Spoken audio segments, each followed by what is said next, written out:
What's happening, everyone, and welcome to Internet Dads. Spencer, Rory. how you doing?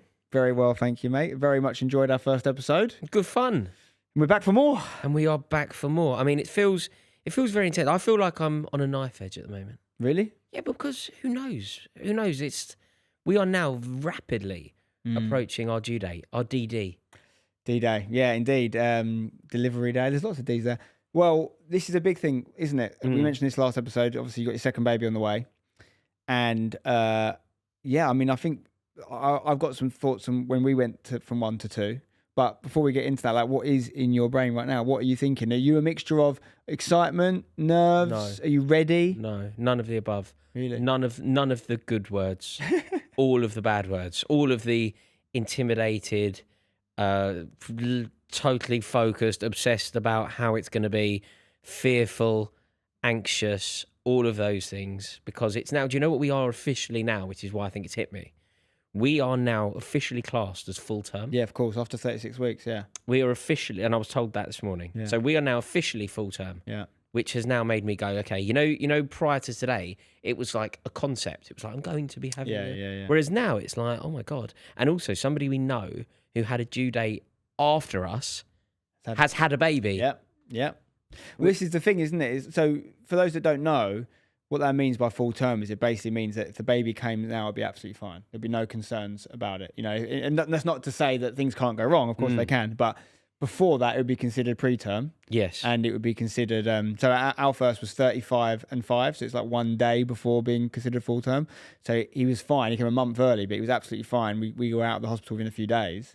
That obviously isn't always the case. But before that, you've got the first 12 weeks where you're really nervous, don't tell anyone. Then you've got 12 to like 36 weeks where you're like, should be okay, but still you never know. 36 weeks is, okay, we've got a baby and it's ready to come out. And that's where you are now. But you see, I find the whole thing, you know, when you said that there's the initial period of fear, then there's almost the luxury harmony period, and then you're back into...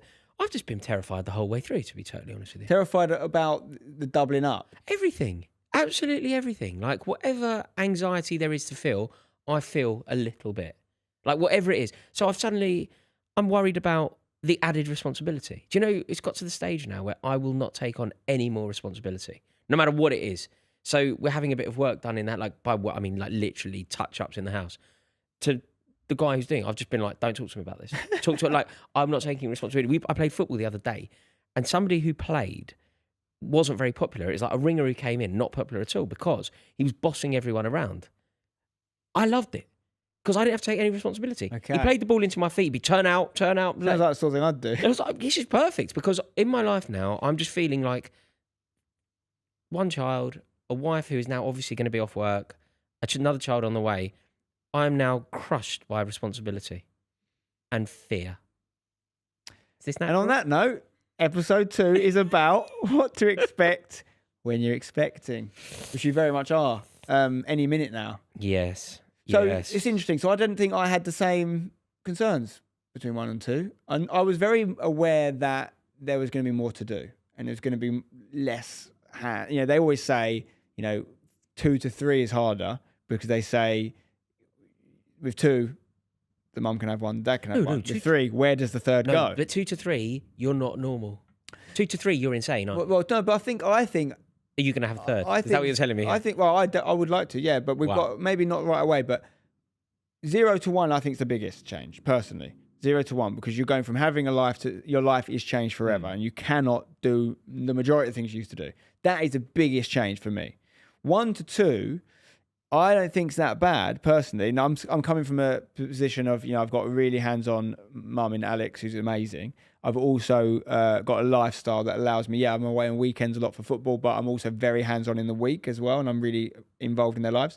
We've also had 2 good kids, and by that I mean we haven't had loads of sleep issues, which can change your life, not for the better. You don't know. That's what it is. We've had some, but not like some people have. You don't get it. You don't know what I've been through. You don't know what...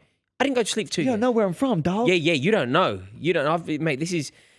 You know that land? You know when in The Lion King, when they're looking out on that land and they're like, don't go there. You've never been there. I lived there. What are we talking about? What sort of hours a night? Sleepage? I'm presuming in your life you've never been to Basra. It's on the list. on the I bucket lived list. there for 2 years, man.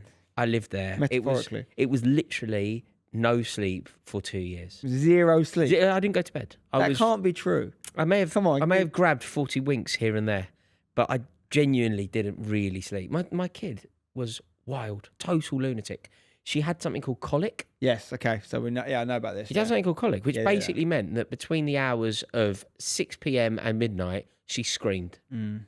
And I had a sling. She would sit in the sling, and I would walk up and down of the communal stairwell in our estate, bouncing her because the vibrations or the movements of walking up and down stairs. She I was the fittest man in the world. Yeah. And so that was your way to counteract it, but it still didn't mean you get any sleep. no, none. It was really bad, and I think that is part of what's hitting me now. Because the other thing that's happened is I've moved out of that terrain. Yeah. You know, Clementine's 5. I'm on Easy Street, man. I'm in the land of milk and honey. Yeah, this is true. And I'm about to jack that in to go back to where I once belonged. That is my concern with going to 3. No, but 3 is wild. But if we don't do it as well soon, because I do think once you get out of that baby stage is so all-encompassing. And there's no getting around it. It's unavoidable. If you want to be any kind of good parent, you just have to accept. And where I am with my head now with it, and you still have your tough moments for sure. So we've got a household of sick people at the moment. Why? So Alex has got something that I think our oldest had a week ago, which is essentially like a stomach bug, and she's not doing well with that at all. And then our youngest has got something called bronchiolitis, which isn't bronchitis, but it's similar, and a lot of babies have it. It's very common. Can be really serious if you don't look after, monitor them. Essentially, it's a really bad cough. And obviously, when I'm not there, we have 2 kids now instead of 1. And this is what I talk about, going from you've got a hand away, nearly 4-year-old who's bouncing off the walls whilst you're ill and your other baby's ill. That is tough. So no, it's impossible. Yeah. That's the thing. Like, she's a superhero. Like, I don't know how she's. And we're here just chatting, and I think parenting's so hard. I know. I know. That phone call just tell you everything. Yeah. No, it's so tough. But that's why I think you're right. Going from none to 1 is the biggest change, but it's also very natural. So much depends on the child. If you have colic and 1 to 2, again, I think it's like the natural set. Going to 3 is for lunatics. Well, my brother-in-law. You need to buy a new car, man. I think we're there now, to be honest, because you can't ever have a passenger in the car if you've got 2 kids' seats. There's no room. But my brother-in-law's just got his 4th boy. He's got 4 kids. 4 boys. But he's a sucker for pain. He used to be in the UFC. He likes abuse, obviously. And he's got 4 boys now. You just can't do that. You can. You just can't. Stuff like that is a proper life. I was saying that it depends on what sort of lifestyle you want. But once you get out of that, where you are now, you're out of that war zone. I don't know if once I'm out, I want to go back in. So I think you've got to stay in it. And then, do you know what I mean? Yeah, well, I've done the opposite. Yeah, I've moved away, and now I'm going back, which I don't know if that's a good way, because what I have done in the meantime is like go back to sleep, which is probably good. Just stored it all in there for the future. But do you mind talking about your thought process when obviously we mentioned the last episode that you were considering getting the snip? Yeah. And then you didn't? Yeah. What happened there then? Victoria happened. Okay. Look, convinced you? Yeah, she convinced me with her feminine wiles. Like, what can I? The loins. Yeah, she convinced me. Yeah, that's basically what happened. Like, of course, we discussed it. I was always very open to the idea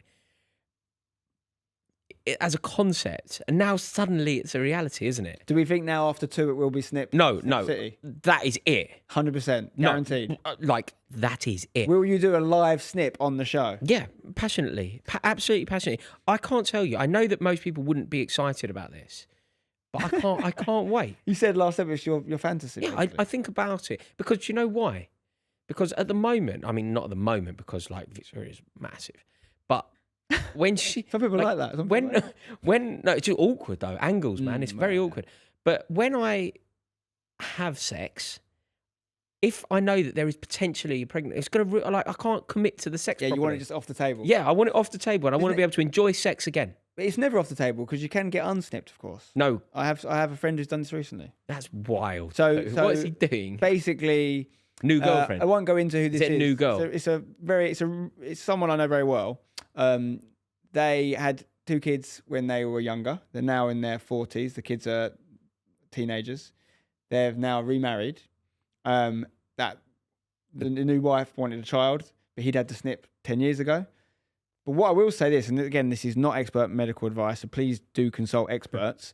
But it isn't as simple as just unsnipping, though. No, it depends what you've had, because I think you can either have the snip, which makes it very difficult to rectify, or you can have a tie, which would be like a shoelace. Yeah. In which case... But they actually unsnipped and then still really struggled.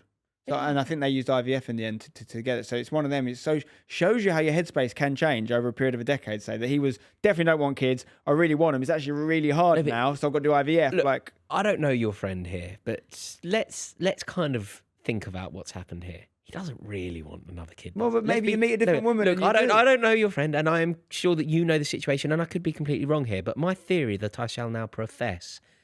Doesn't want another child, but he have had the child, by the way. Yeah, but he didn't really like. Maybe. I think we know what's happened, right?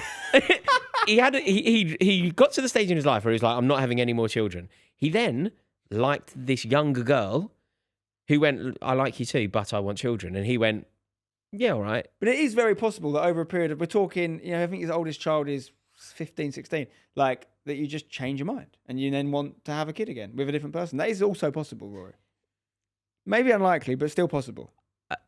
Either your theory is more likely, or my theory. Well, there's certainly.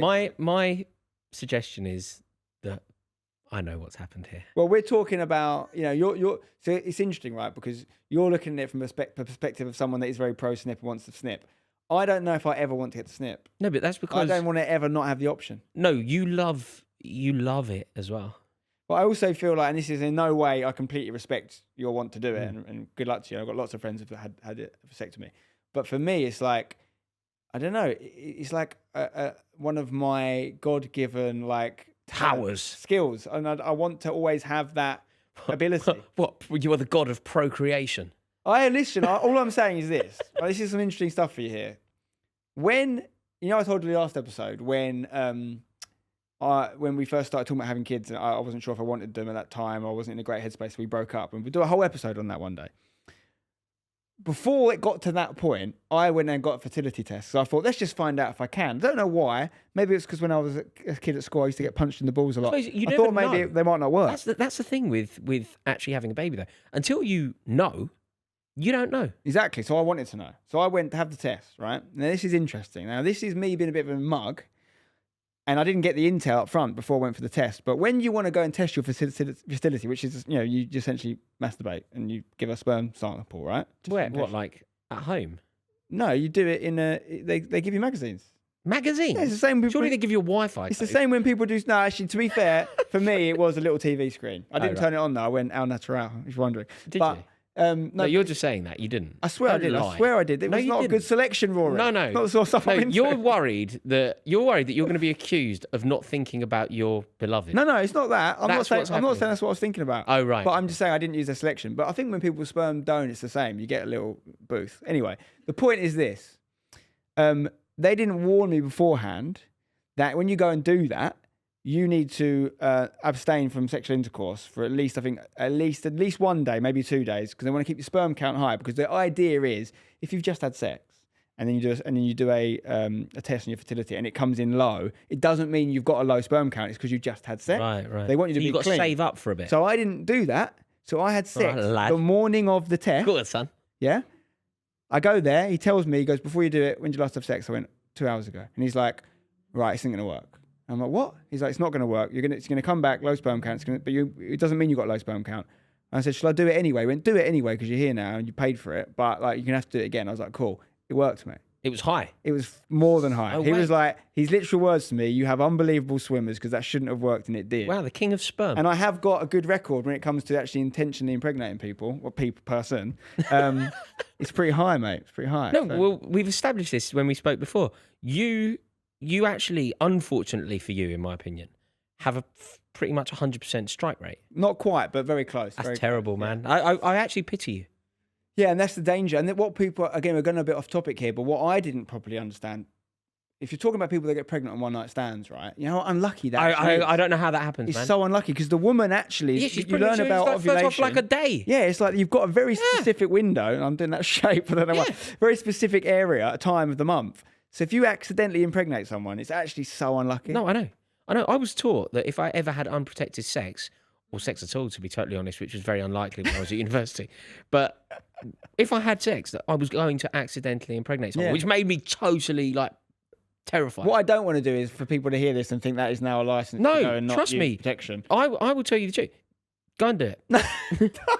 Go and do it. Terrible advice. No, it's really good advice Don't. because it's almost guaranteed You're that you will playing, not. that is Russian roulette. No, it's not. Russian roulette, there is a bullet, 1 in 7. This ain't that. This is probably about a 1 in A billion. 15. No, not a billion. It's like 1 in 50, 1 in 30 at best chance. One day a month. No, because also it's got to land right. The time it's the timing is. What are you, projectile? Yeah, no, you have to angle.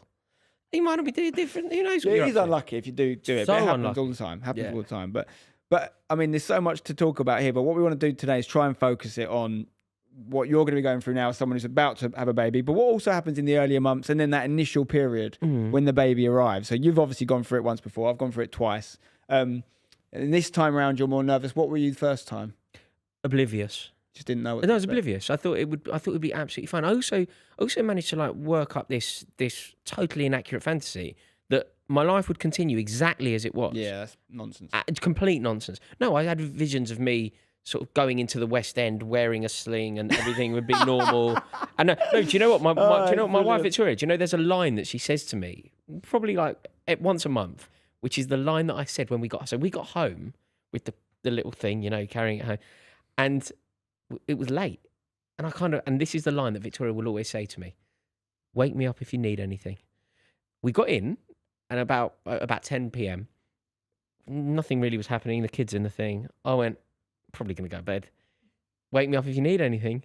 About 2 minutes later, she comes in, and I never went back to bed. Yeah. Like that was the end of my sleep. But Yeah, wake me up if you need anything. I just thought Yeah, that that's everything good. would continue, and what I now know is that absolutely nothing continues. I mean, don't get me wrong, the world keeps turning, your world keeps turning, but you almost immediately are redefined. Yeah. Like you're reimagined at the very least. Yeah, you are. And that's what I'm sort of worried about again, because I'm now about to have another baby, and the fear is that everything that I've got, the setup that I've got, the world that I have in motion, the trajectory that my life is on, it could all just come crashing down to effectively survival, which I think is what I went into. What we're going through. That is so. I mean, first of all, it's fascinating because we're going to literally be able to track your spiral into insanity. Over the It's next going to few be months. terrible for you, Saffron. I'm going to be turning up like I won't have showered or been to sleep in 3 days. It'd be like a madman. It's true. It's just like a complete wild madman. You'll have to look after me. What you said about survival is so apt because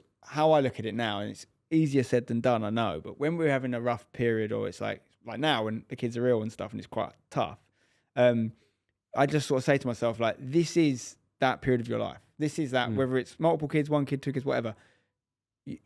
Yes, it's hard, and it's probably the hardest, I would say. I haven't been through the older years yet, but I think this is probably the hardest bit. But don't wish it away, because once it's gone, it's gone. Yeah. And once it's gone, those, especially if you've got young toddlers and things, they're never going to be that age again. My little boy is never going to want to cuddle me as much as he wants to cuddle me now. All those things, hold my hand, all those things will be embarrassing. That side of things, like, look, I do focus on the negative because I think it's something that I need to talk about more, to exercise, to say it, and to kind of process it to you and prepare for it. Yeah, exactly. But no, of course, and one reason why I'm quite happy that the age gap is, Clementine is 5 and this baby is about to be born, is because everything that I'm going through now with Clementine, the school that she's going to, there was that period over Christmas where she was like obsessed with the elves, little elves, and we were setting up these things.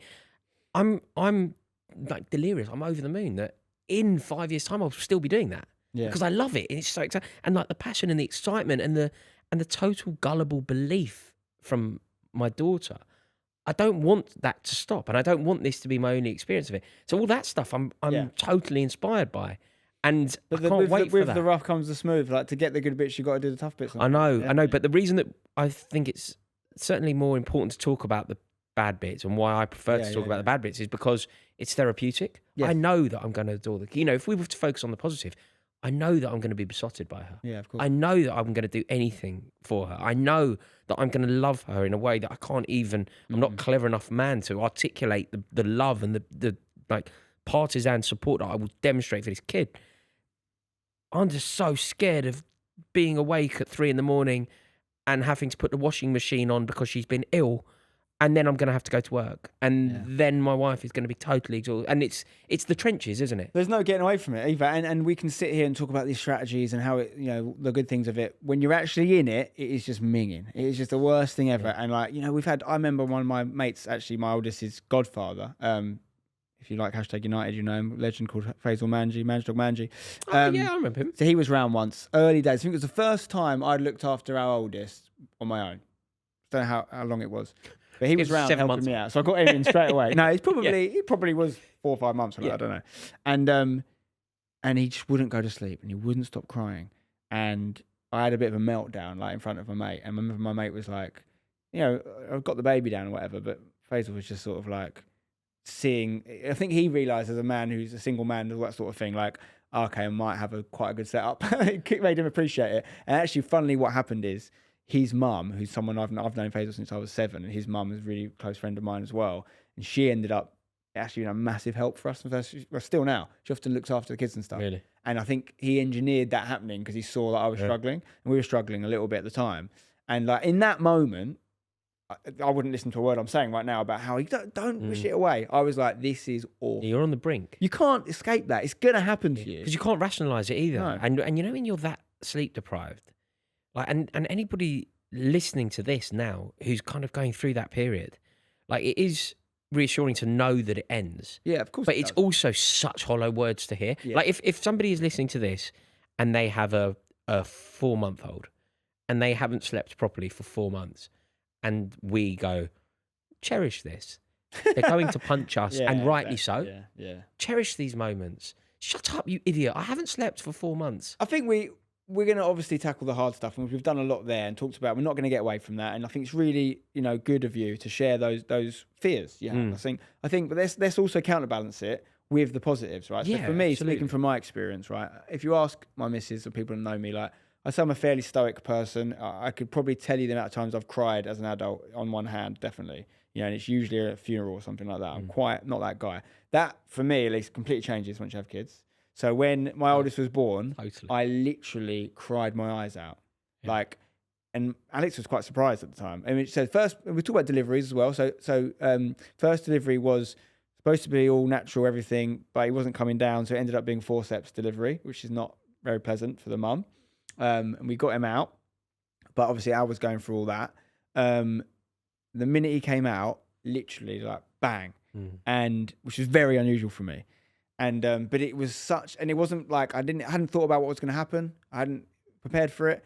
I just saw this life created in front of me, because it is obviously they're alive before, but the minute you see them come out and this is a thing, you know, like you having, it's like you exist in another area, and you see this, and I just couldn't process all the emotions, and I was just crying my eyes out. It happened less when our second was born.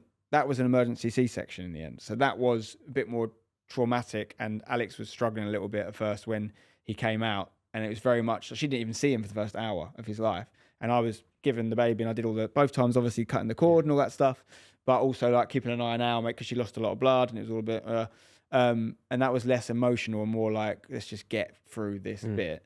But for me, the moment I became a father, I went through some sort of, so he's really into Pokemon at the moment, I'll use a term from that, an evolution. I actually think I evolved as a human the minute he was born. I think in many ways, it sounds a bit soppy, but I learned to love in a way. You know, one of the stories that my boy loves is The Grinch.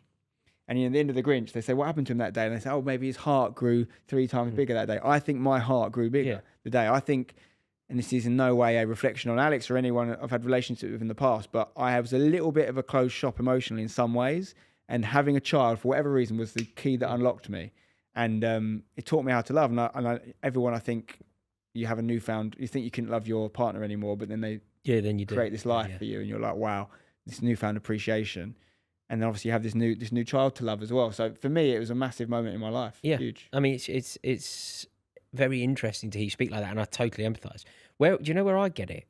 I've always been a crier. Right. I'm quite bad for it anyway. If it's a bad thing, I'm quite bad for it.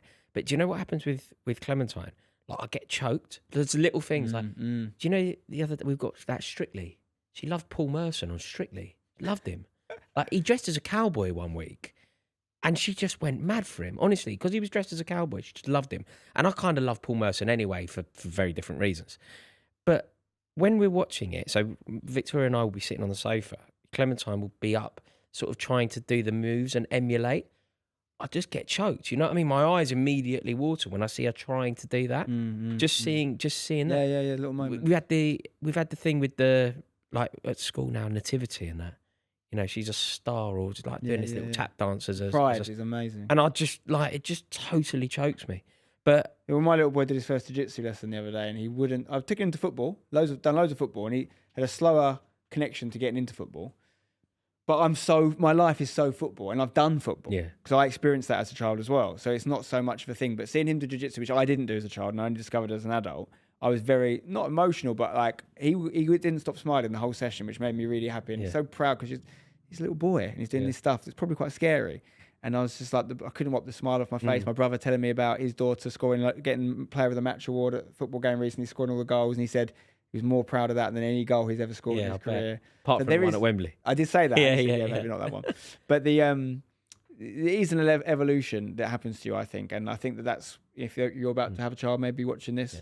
And you're right. You're right as well. You know how you said you're not sure if you can love your partner or your wife anymore, and then you do. Yeah. And I think that definitely happens. And then you think, when you have a second one, this is what you've got to look forward to. You think, oh, you know, how are you gonna? And as a sibling myself, you'll have these complexes, and you think, oh, you know, firstborn had this, and secondborn. And the truth is, you all have your advantages, you all have your disadvantages.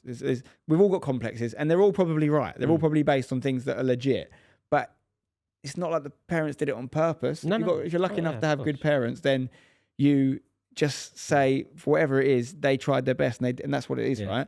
But you think when you have a second, oh, I couldn't love something else the same, but you do, and it's not about dividing that love; it's multiplying. No, absolutely, sharing it, and you have more to give, and that totally makes sense and chimes with the way that I sort of feel about Victoria. Like, obviously, we were married, and I adored her when we were married, but you know, watching her now with Clementine, like, I honestly mean this. I couldn't be more content being away from them, because I know how devoted she is to them. So, you know, for example, if I have to go away with work, I can do that totally safe in the knowledge that she is the most devoted mother.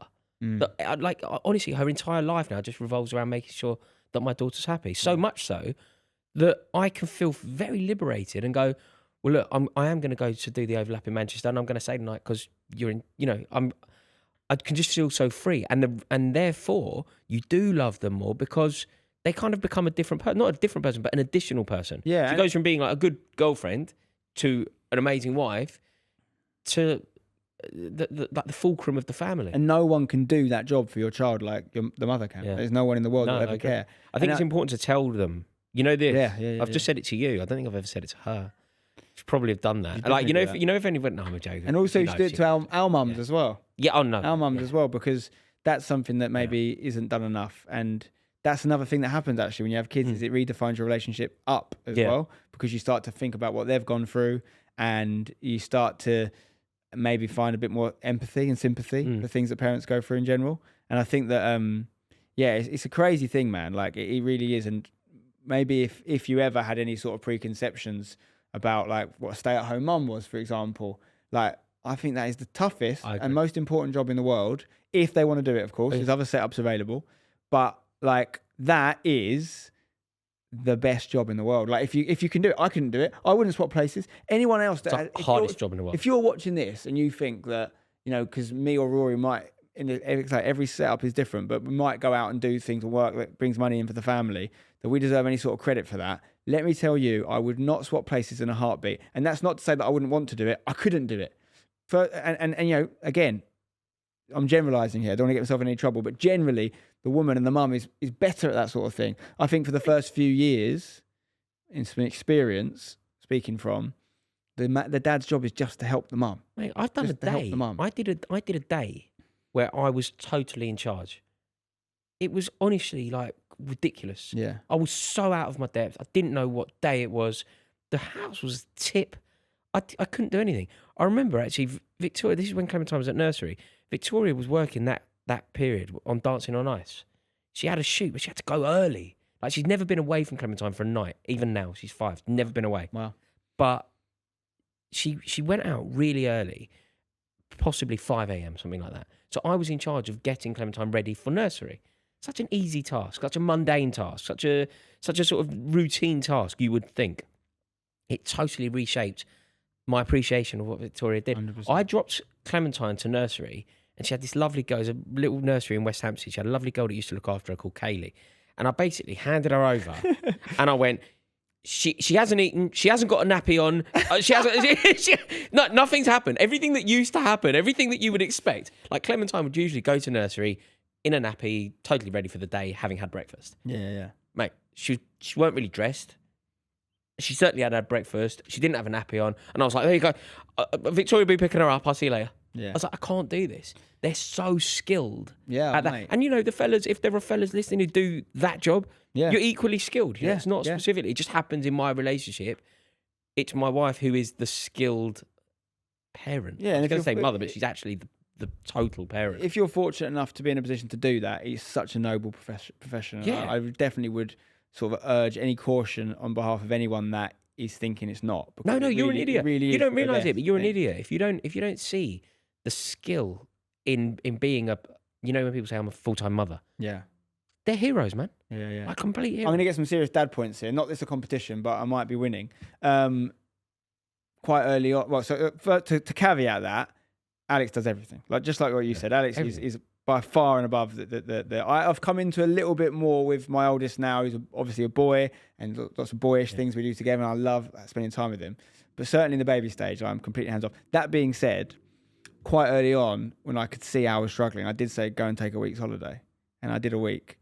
What, you I did a full week? Yeah, I did a week. I think I had some help, grandparent help, maybe a couple of days here and there. That's But huge. I just took the week off work. I just didn't work that week. Wow. And do you know what? I thought I would hate it because I couldn't do it. Like, when I'm trying to work, it's so annoying. Yeah, It's a yeah, distraction, da-da-da. But when I actually took everything off and said, I'm not doing anything this week, I'm just being... And we had nursery at this point. It wasn't like all day. Yeah.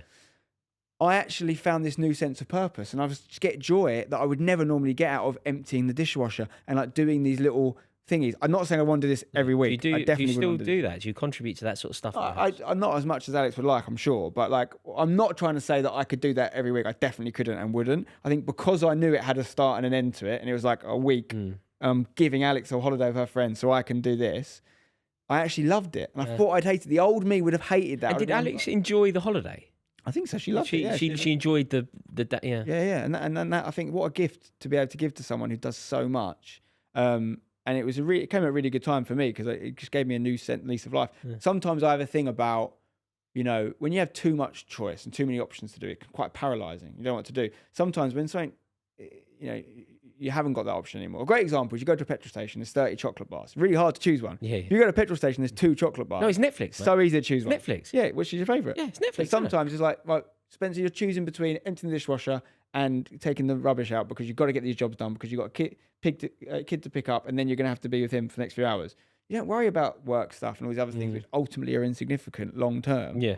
So there's just something to throw in there. It's 1 point to me. Yeah. I'm You know, winning. you are 1-0 up this ep. But mate, there's a long way to go here. Yeah. But okay, so we've touched on delivery. We've touched on, you know, different things that can happen. So obviously you can have people that do, you know, these water births and things like that. You know, that which Alex was really into. I was really into. I actually was born at home. So me and my brother were both born at home. My younger brother wasn't for medical reasons. But I was at home. I was actually born overlooking Roots Hall Stadium, South Stadium. We couldn't do that because you might know a little bit about this. I don't know, but obviously when ladies are growing up, they have smear tests and things like this, right, for cervical cancer. It's very important stuff. So Alex had to have a process called Let's procedure, which is when they actually have to burn off a bit of the cervical wall because there's a risk of cervical cancer.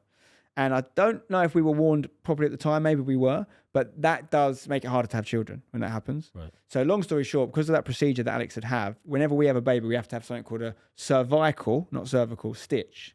So essentially, they put a stitch, Alex's cervix, and I'm pretty sure she's okay with me saying this, but Alex's cervix is not as strong as it could be. Right. So I put in it. So if you have a baby, with that, and you go to full term pregnancy without that stitching, there's a very good chance it comes out early because the walls aren't strong enough to support it. So back in the day, what they diagnosed for that is bed rest. So if you were Alex's condition 40 years ago, you laid in your bed for the whole pregnancy. You didn't move. Right. Because that can make the baby come out. Nowadays, they do something amazing. It's not a fun procedure, very unpleasant, but they literally go in there and essentially put a cable tie around the cervix and reinforce it. Right. Now, the downside of that is, well, the first time at least, you can't have sex during the whole pregnancy. Yeah, You can't go in there. it wouldn't affect anything. Infections You're not going and to stuff. do that anyway.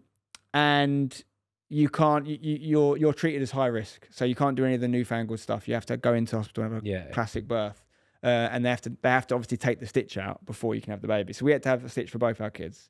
If you're interested, we did have sex in the second pregnancy. Did you? Because we were told we could. This time, weirdly, different advice. Up until what month? Fairly late on, mate. I enjoyed it. What position? I'm trying to remember now. Probably, find from the right the angle. reverse. Probably laying down on our side, I imagine. Yes, awkward. That's the cleanest entry point. Yeah. Wondering, trajectory-wise. Dad diaries, I wanted to talk about something that we've both been through, which I didn't know you'd been through, and you probably didn't know I'd been through until we just talked about it off air, which is probably a really interesting point about this in general, is that I don't know when I think yours was before Clementine, right? So yes. in the act of getting pregnant, we both had miscarriages very early on in a pregnancy. Yeah. So before we go into this further, obviously a bit of a trigger warning here. If this isn't something you want to hear, or maybe you've been through something like this you don't want to relive, completely respect that. Maybe turn off. So ours was in between 1 and 2 when we were trying for the second. Yeah. We did get pregnant straight away, just like you said. I've got good swimmers. We got pregnant straight away when we tried the second time, but it didn't take, and we lost it after about 9 weeks, 8 to 9 weeks. Yeah. And I think yours was the same. Yeah, around about the same time, touch earlier, maybe sort of 7 to 8 weeks. So it's not something nice to go through. I have had friends who have gone through much worse, I have to say, like when you lose a baby later on in the pregnancy, when you have to deliver the baby. You get things obviously like stillborns. My mum had a sibling that was stillborn, and I've got good friends that have gone through horrible stuff. Not to take away from anyone that has what we had, which is an earlier miscarriage, but the process is very different. Yeah. So you obviously do the pregnancy test, you get pregnant. For Alex, she essentially had some stomach complaints, some issues. It didn't feel right there, and she goes through what was essentially a period, which you're not supposed to have when you're pregnant, obviously. And then you do the test and it's no longer positive. That was basically it. And what I will say is, and I go off the emotions that Alex gives me in a way, and she took it so well. I was constantly saying to her, like, are you sure you're okay? And I was so sure that she was like trying to be stiff upper lip, but she just was. She actually genuinely was. She was really matter of fact about it. And that's not to say that if you're not, there's anything wrong with that. But we didn't have too much, trauma there, if you like. But what I did think was interesting is there was absolutely no. You're not pregnant in the eyes of the NHS before that point, really. You don't get a appointment at that point. So as far as the medical professionals were considered, it never happened. And I think that is a gap in it, because I can imagine how some people would really struggle with that. I like to think that we didn't, but if you do struggle with it, there's no platform for you to have that conversation. There's no one you see. You don't even see a doctor when you lose the baby. I don't know if it was the same for you. Yeah, it was similar. It was certainly around about the similar time. Being completely frank here, I was and am fine with it. Yeah. It doesn't really enter my mind. It maybe a touch now because of what we're going through, because Victoria's pregnant. It does enter my mind, but I can honestly say to you that experience doesn't affect me today. Yeah. I almost never think about it. No, same. It's not on my mind. But at the time, was that the case? No. What I know now is it's not the same for Victoria. Right, yeah. I would say, for example, I wouldn't be able to tell you what time of the year it was, even by season. I don't know if it happened in the summer. I honestly can't remember. It would have been at some point in 2018. I genuinely don't know when. Yeah. It may have even been 17. I think Victoria would be able to tell you the date. Yeah. I think it affects her and something that she would be aware of and would think about. It doesn't me. I'm not part of that journey, but I do know that it really hit her hard. Yeah. It happened after about 8 weeks. We went for an early scan Okay. And the one thing I can remember, went for a scan by our own choosing. It was at the Royal Free Hospital in Hampstead, which is ultimately where Clementine was born. And I actually remember this bit so vividly because I was so wrong. They were doing, you know, like I remember the lady, I remember she was doing it and she was like taking her time and kind of agonizing over the scan, you know, when they put the stuff on, you know, they're doing that thing. And I kind of, after a while, probed a bit. I was like, everything all right? And shit, her reply was, I remember, she was like, it's not what you think. That's what she said. It's not what you think. And she went, I'm just going to get a second opinion and get someone. Do you know what I immediately thought? I was like, twins. I was like, it's twins. This is unbelievable. It's going to be twins. Were you liking the idea that they were twins? Yeah. I was liking the idea. Yeah, of course. I was like, it's like, not for 1 second did I think that there was a problem. It didn't enter my head that there ultimately wasn't a pregnancy. So when she said it's not what you think, she meant there's not a baby in there? Yeah. Right, okay. Yeah, it was. Victoria wasn't pregnant anymore. Yeah. She wasn't pregnant anymore. I didn't think that. I think Victoria got an inkling that something wasn't quite right. But I actually said twins and she dismissed me immediately. She was like, another slightly more senior professional came in and the tone just changes. Yeah. And then I remember, we still weren't told anything, but we were shepherded into a room, which it's probably the worst room in the world. It's the room that you go in at the Royal Free Hospital. Yeah. And then, do you know, again, again, talking like totally frankly about the emotion I had, the feeling that I had, it wasn't one of upset for me in the way that it was Victoria. What it was one of, I was incredibly upset, but it was kind of a powerless, I can't help. I have nothing to say. I have no knowledge to impart. I have no words of comfort. I have nothing to give you. The person who I love most in the world was, traumatized. Like, she really was hit, man. Yeah. Totally traumatized. And I'm basically a spectator going, like nothing. Not that I was necessarily wrong, but I don't know what you do. You know, even now with there is nothing. What can you do? There's no right. The man in that situation is so insignificant. It is so true, and one of the reasons I wanted to talk about it is it's actually so common as well. Know. Like, and to the point, it's very sad. But there's a very good chance people watching this that are about to embark on their pregnancy journey could go through it. Particularly pre-12. Yeah, exactly. And that's why you have these 12 weeks, 20 weeks, whatever it is when people talk about it, because it is so high profile. You know, there's this lyric that rings a bell with me. It's this MGK song, who obviously now actually pregnant with Megan Fox, they announced recently, for those that are interested. There's a line in a song he does called Don't Let Me Go, and he says something, how do I feel that my hand wasn't on her stomach when she lost the baby, or something like that, because they lost the baby. And it is just completely encapsulating that emotion you went through there. Is like, you can't do anything. And you can't do anything. It's just part of the process, unfortunately. Maybe not for everyone. Maybe you're lucky enough to not have that, and that's fantastic. But it shouldn't be looked at as anything like other than, you know, bad luck. And it certainly doesn't make you any less of a person. I think there is maybe a little bit about that back in the day. People felt they didn't want to almost admit they'd had a miscarriage or anything because it meant something wasn't right. It doesn't. What I learned from that, though, you know, if you are in a situation where you're trying to embark upon that journey, you're ready for a family with your partner. Like, you have to be resilient. Like, you know, if that happens, be strong and go again. Like, you have to be ready to go again. Well, you're going to get tested when the kid comes. When the kids do come, you're going to get tested in so many different ways, which we'll no doubt cover on this show. But there is a sad element of pregnancy, but sad because you want it so much, sad because you want to love this thing so much. And like, if you're expecting, and you know, who knows when you are going to have this baby, just like you are going to have any second. Next episode, you might be a dad of two. Exactly. It's the best thing in the world. We're making this pod because we love it. We do actually love it. It's bloody hard, but it is, in my opinion, the best thing you'll ever do in your life. It's the most fulfilling, purposeful, wonderful, loving experience of your life. It's also really mentally difficult, and they are insane. But you wouldn't regret any of it. Nothing good comes easy. If it was just all sunshine and rainbows, it wouldn't be what it is. You have to have the hard.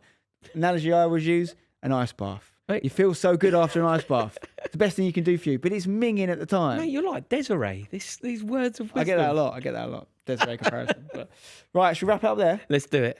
We do want, obviously, more Dad Diary entries for the next episode. Get in touch. Internet Dads Pod is our handle on social media. Drop us a DM, send us an email. It's internetdads@fellasstudios.com, and we will start incorporating your messages from the next episode. Thanks, mate. Good luck. Been a joy. Yeah, mate. Thank you.